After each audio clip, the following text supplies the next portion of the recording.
জন্ম হয়েছিল হিন্দু পরিবারে, সুতরাং মন্দির এবং পূজা অর্চনা আমি সবই করতাম। ওই ছোট থেকেই আমি সত্যের অনুসন্ধানী, প্রকৃত সত্য খোঁজার জন্য সবসময় আগ্রহী ছিলাম। ঠিক এমনই একটা সত্যের সাপেক্ষে সাক্ষ্য দেওয়ার জন্য প্রভু যীশুখ্রিস্ট 2019-এর 12ই জানুয়ারি তার সন্তান রূপে আমাকে বেছে নিয়েছিলেন।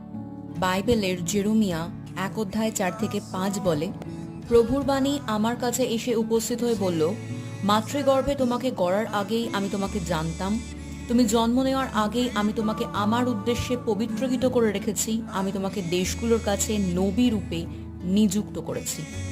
আর ইসাইয় 45:5-6 পদ বলে, আমি প্রভু আর কেউ নয়, আমি ছাড়া অন্য ঈশ্বর নেই, তুমি আমাকে না জানা সত্ত্বেও আমি তোমাকে বলবান করব, যেন পূব থেকে পশ্চিম পর্যন্ত সকলে জানতে পারে যে আমি ব্যতীত অন্য কেউ নেই, আমি প্রভু আর কেউ নয়। বন্ধুরা, প্রভু আমাকে মনোনীত করেছেন বাইবেলের বাণী প্রচার করার জন্য এবং সত্যের সাপেক্ষে যুক্তি দেওয়ার জন্য।